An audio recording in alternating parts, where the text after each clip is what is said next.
Ladies and gentlemen, what's up? Welcome back to the eSports Report. Chris Puckett here today with Mr. Rex. We got a Benson coming later. Yeah, how you feeling? Dude, so much better. I got Z-Pack. Doctor hooked me up with. Z-Pack always does the trick. If you guys are sick right now, go see your doctor. Don't hang out at home. Be sick for 4 more days. Miss some school. You take, 2 the first day, right? And then you just get a double dose. For 5 days. And then one each day for the next 4. Yeah. In case you guys don't know how to take your directed pills. Yeah. Yeah, feeling like 8,000 times better. It's good. Yeah. It was odd yesterday. No you, no Ben. Were you sad? Just me. I was a little bit sad. I heard the show was fantastic, though. It was pretty good. I was looking at the script beforehand. I was like, he's set. We're good to go. Well, today in our script, we got quite a few things. Of course, the Pro League, we're down to final 3 days. Yeah. Wednesday, Thursday, Friday. Done. 44 regular season matches per team will be complete, and we'll know our top 8. Some big announcements after last night's matches. We know a few things. Some teams locked in. Some teams definitely not coming to Columbus to compete in that Season 1 finals. But before we get to anything Call of Duty, we got to start today off with Counter-Strike Global Offensive. Of course, X Games kind of MLG's first foray into CSGO. Yeah. And it's really just been something that I'm getting more and more into. The more streams I watch, the more tournaments I watch, I absolutely love it. But today's topic is a little bit controversial. Betting has been one of the huge reasons that CSGO has been able to explode, at least in my personal opinion. I look at the back end and I just see all of these people coming from CSGO Lounge to our stream. They just click on it direct. And if you guys don't know, CSGO Lounge is a place where you can look at all of the matches and you can bet your in-game skins. So these are basically what you Call of Duty kids would call your camos on your guns. They have all of the rankings there. You can see kind of the spread of all of the matches going on, and it's really kind of crazy how it's really helped the audience. Everyone now has something on the line for each match and something that they used to maybe not care about. It's grown Counter-Strike to a level I don't think anyone could have expected when they first invented the CSGO Lounge. You just see tons of people talking about their different skins and trading and all these new boxes and stuff. So Benson and I will make like a little $5 bet at tournaments or a $1 bet, but now you can bet your skins in-game. So pretty cool stuff. To talk about it today, though, we got Dust Mouret. There's a bit more controversy. Dust, why don't you go ahead and break the news? What happened yesterday? Time that a series of players or a team has been essentially handed down some type of punishment, apparently directly from Valve, though we have no official statement from Valve on this specific case, but we do have the team Epsilon, who had already suspended the team pending investigation when some of the earlier stuff came out, now confirming that they have released FXO and Uzi from the team, which now practically leaves Scream by himself on the roster for what future we don't know. But essentially, we now have our second confirmed case of a match fix in CSGO, which has led to some top talent being exiled from the community, at least for a year. Now, how good was Epsilon before all of this went down? Were they a top contender over there in Europe? They were definitely a top 3 team in France, probably the 3rd place team in France, and I'm sure that they were in contention to at least qualify for majors. Now, whether they would actually place very well in majors is, I don't know, very unlikely. I think they could have maybe made it to bracket play out of a group depending on their group draw, but they certainly weren't, a top 4 team or somebody actually competing for a podium. Now, Scream, a big name. He is the one player who is not released. Is that correct?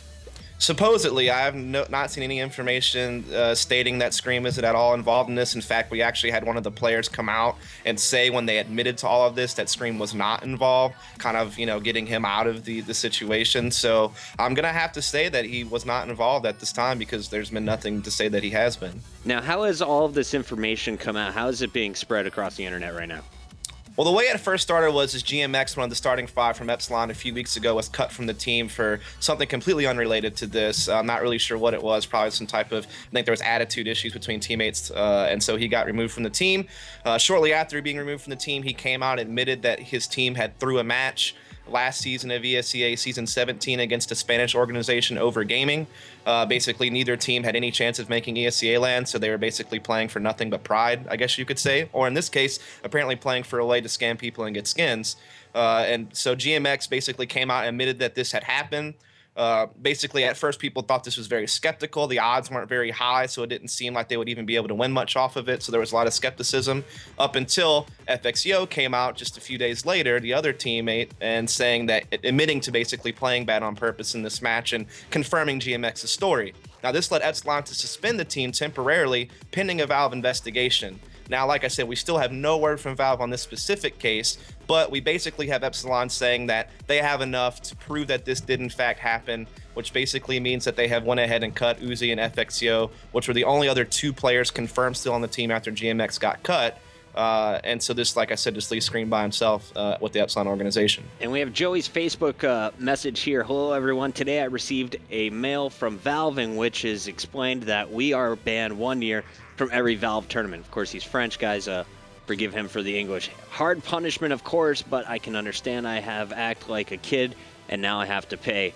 Now we'll see if every league tournament will follow the Valve decision. I hope no. 1 year ban from every major is extremely hard enough. So he's gone from Epsilon. Epsilon, the organization, already taking moves. How big of an issue is this really, in your opinion, right now, Dustin?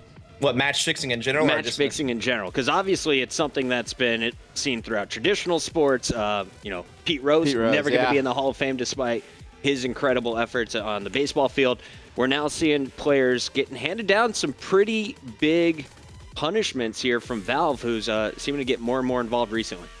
Well, this is a huge issue in CSGO right now, and now we are for sure that this is not isolated.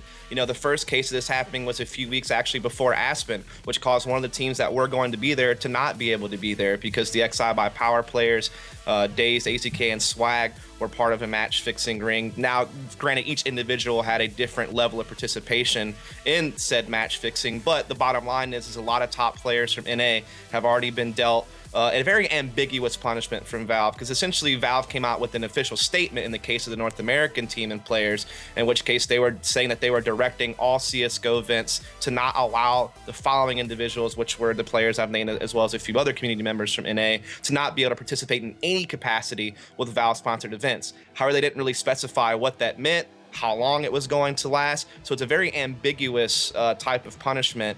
Now here they're saying that they've been banned for a year, so I don't know if now we're finally starting to get some type of official punishment or some official guidelines on how Valve wants to handle these types of situations. But as of right now, this is a very new issue that Valve probably wasn't expecting to come down the pipe, and now we're just starting to see it. So now Valve is probably going to have to start taking some actual precautions because this is big. Now, granted, being banned from majors, that's obviously huge for some of these professional players, because even if leagues do not ban you, who wants to play with you if you have an ambition to make it to a major? Because so you get de facto basically banned from the community because people don't want to play with you because they want to go to a major.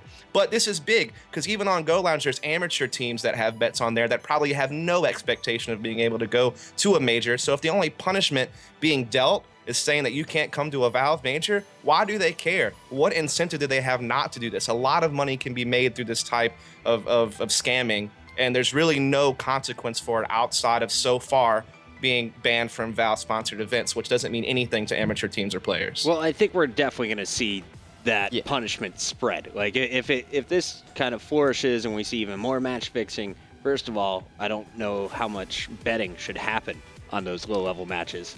Right. But secondly, I mean, Valve is already kind of stepping up and taking swings at some of the big dogs. I'm sure they're not afraid of giving lifetime bans to some of the little guys or even some Steam bans if needed. I think you got to, you know, really just sit down. I think Valve really needs to iron out a set kind of, you know, if this happens, this is the exact, you know, punishment for it. I think there can't be really a case-by-case basis. And then I think you even have to ask the question, is it getting to the point where the betting is hurting CSGO? Dust, before we get to that big topic here, because I know there's a lot of opinions here, how much more of this is going to happen amongst the top players, and do you feel that these two kind of news stories, and of course Valve making that big statement involving Steel, AZK, Swag, and more, that do you think all the other players that might even be considering this are now scared straight, or do you think there's still a way around it? I don't think anyone's that frightened because the bottom line is this: is had someone not have come out and snitched, basically, then no one would ever know about this. So in the case of North America, it wasn't for the fact that Richard Lewis was able to get in contact with people and get these, leaked screenshots of text messages or get, these official statements from other players that knew about it. Or in this case, if it wasn't for GMX coming out and saying something about it, there's no way anyone would ever know because it's way too easy for you to just get friends to bet for you or to use alternate accounts. And as long as you're smart and you don't allow the paper trail to come back to your main account, there's really no way for you to be discovered. It really has taken, whistleblowers or people coming out and fessing up to it for people to actually get caught. So no, I think that as long as people are very smart about it, you could still definitely get away with it, especially in situations where matches don't mean anything, like in the regular season of an event you're not going to qualify for LAN for anyway. Or just some event you don't necessarily care about, like a show match, for example. We've seen lots of show matches, which basically mean nothing when you can win more money from scamming skins than you can from actually winning the show match or whatever. So I think in the case of the North American situation, maybe that did frighten GMX, which is why he came out, because now he realizes, hey, Valve may actually get involved and investigate, and to my benefit, it might be worth my while to say something. Same with FXYO. Once GMX released the information, he probably knew that Valve was going to investigate. You might as well go ahead and get out there early and admit to it rather than lying and covering it up like some of these North Americans did, which is probably why their punishment has been more severe.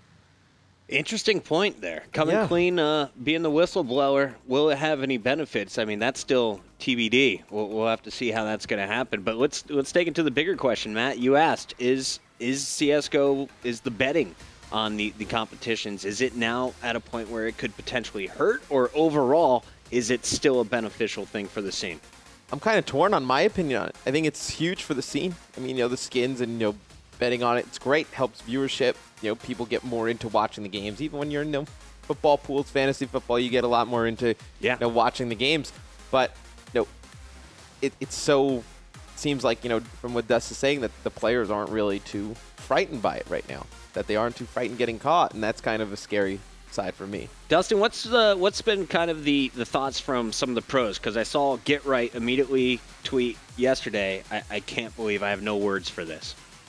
Well, I mean, the bottom line is that it hurts because a lot of these guys are friends at the pro level, and to see some of these top talent players be barred from competing is difficult to deal with, especially for us North Americans who, as it was, didn't have a lot of teams that could compete internationally. We effectively had the top ripped off of our scene as far as some of our best and brightest players being now barred from competition, which, don't get me wrong, they deserve it. I'm not trying to argue that they shouldn't have been punished. They definitely should have been. The severity of the punishment is up for debate, maybe, especially since we went from some type of ambiguous and possibly indefinite ban in the case of North Americans to now a supposed 1-year ban in the case of Epsilon. So, where do we draw the line on distinction of how long the punishment should be? But I think, this has created top-level competitors being gone, especially in the NA scene. There's now a big vacuum to be filled to determine who will actually be good enough to compete on an international plane. So I think that for pros, I think it hurts to see some of their rivals or colleagues being wrapped up in situations like this. And all these pro players know who live, eat, and breathe by this scene because it's their job. They see this negative light, which affects the whole community. It puts a bad taste in people's mouth, possibly, about Global Offensive, because so far this is the only game in recent times where we've seen something like this. Now, I've heard there used to be things like this happening in StarCraft. I don't know because I'm not a StarCraft guy. But as far as within the last few years, this is the only case I've ever really heard of. And so I think people are afraid it reflects poorly on the CSGO community as a whole. Cheating is rampant. Match fixing is a whole nother deal. I'm trying to think like Vanderlei Silva, big UFC fighter, get caught juicing. Lifetime ban from the UFC. We've seen lifetime bans handed out in other sports, but I'm wondering, is a lifetime ban in CSGO, is that too strong, too early?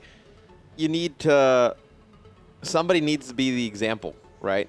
Kind of need to set the example with somebody. It kind of stinks to say, but if you hand out a lifetime ban, it's a lot, it's looking at trying to do it as well. It's a lot easier to look at a 1-year ban and say, you know what, I can make a few $1,000, then I go away for a year, and then I can come back and play. A lifetime ban scares people a little bit more. It's also, it's really tough for me being someone who knows a lot of the pro players, close to a lot of, everyone who's kind of grown up in the esports community over the last 10, 15 years.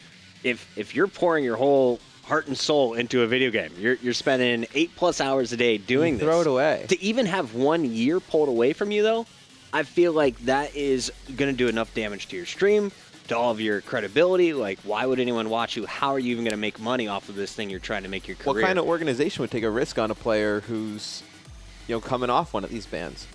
Dust, I got to get your thoughts. What if you were in charge, and you see another situation like this where it's not a major, it's an online tournament, a little bit of match fixing, what do you think is the appropriate punishment? What is going to be enough to deter this activity moving forward? I don't know, because like I said, with amateur players and teams, there's really almost no incentive. For a professional player to be barred from a major, there's so much money in just making it to the major with sticker money now from Valve that it's totally not worth your while just to win a few $100 from betting skins, because you can probably get 5 figures off of just sticker money alone before you even step onto the server to compete in the tournament. So I think that if you are a player or a team that is very capable or has a good chance of making it to a major, then certainly being barred from competing in at least 3 majors, right? Because last year we had 3. So let's just say we keep that trend of having 3 or 4 majors a year. If you qualify for all 3 or 4 majors, you probably lost out on at least $40,000 of sticker money revenue. Right. So for a professional player or team, yes, I think, being barred a year from official Valve majors is certainly a pretty steep punishment. But it also comes down to level of involvement. Are you the one organizing the throw? Are you just being forced to throw by your teammate or your captain because otherwise you have to quit the team if you don't go along with it? Peer pressure is involved in some of these guys. They basically feel like they're forced into throwing simply because, enough people on their team wants to do it. So it's almost as if, hey, either I throw this match along with them or I have to quit the team and kill our team, and that ruins our chances of competing at a high level. I mean, there's so much that goes into it as far as level of participation, and so it's really hard to say. But with amateur teams and players, there's almost nothing you can do that'll stop them from doing it. I think the best thing would be to limit betting on professional games. I mean, that's the bottom line, because there's just way too much money to be made between amateur teams that have no chance at making a Valve event. That's what I'm looking at as well, because I want this betting thing to expand. It should go beyond CSGO. It should go to all competitive esports if possible. I go to Vegas for a reason. At least once a year, I need to go to Vegas to get my fix in. And if I can do this, I know it's going to help the viewership across all titles, because, again, just like fantasy football, it gets you hooked on something that you might not have cared about before you had something on the line. So, honestly, I like the suggestion. Limit it to the pros. Limit it to a group to what you can control. Right. Is there really a need to have bets on some of the smaller matches? I don't think the bottom line is people demand to have matches to bet on. So when you run out of pro games, it's almost as if to keep traffic to your site or to keep things going, you feel a need to step down and do these types of things. But it causes just nothing but problems. I mean, honestly, what I think would be best, but unfortunately via jurisdiction, I don't even know if it's possible. I feel as though you should have to pay some type of fine in a situation like this. But I just don't know if that's legally possible. I don't know how jurisdiction works, since CSGO Lounge is a third-party organization separate from Valve. I don't really know what type of jurisdiction Valve really has on the license of their game in a case like this, but I think that actually having some type of financial consequence to what you're doing would certainly help. Interesting stuff. Well, Dustin, we want to thank you so much for coming on the ESR, breaking the news once again. Epsilon releasing their players after another scandal involving match fixing, something that's plagued the CSGO community recently and something we hope goes away very soon. Dustin, where can we catch you in your work? You can just follow me over there at Dust Mouret on Twitter. I'm also Dust Mouret on every other social media thing like YouTube and Facebook and stuff like that. So just follow me up, and you'll see me casting and doing other stuff. Appreciate it, man. That is Dust. Make sure to follow him. We'll be talking about a little bit more CSGO here as the month continues. But for now, we're going to turn our focus to Call of Duty. I'm going to be stepping out here. Benson's stepping in. We got all of our Pro League matches. Big matches last night. Some big teams involved. What were some of the highlights coming into last night? Coming into last night, I think really the story was how FaZe was playing, what was going on there. I know they were seen playing with Ricky instead of Aches going in last night, how they would work as a team. And then, Elevate. They were mathematically still in last night. They needed some stuff to happen, and I know didn't go their way. All right, final 3 days of the MLG regular season for Advanced Warfare Pro League, as well as COD Champs discussion still to come right here on the ESR. Stay tuned here on MLG.tv.